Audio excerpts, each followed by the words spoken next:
How to use iCloud web version on PC. To use the iCloud web version on PC, first of all, open your preferred web browser, such as Chrome, Edge, or Firefox. Then you simply have to go to the official iCloud.com website.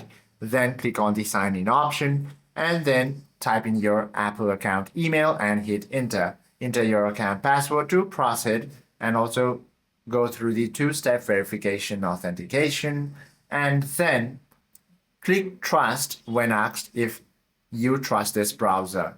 Option pops up. Once you go through this, you simply have to now access the photos, drive, notes and reminders, mails and contacts, as well as calendar. You can also track the real-time location of your devices and pages, numbers, as well as keynotes. Hope this video helps you out a lot. If you have any questions or queries, do comment down below.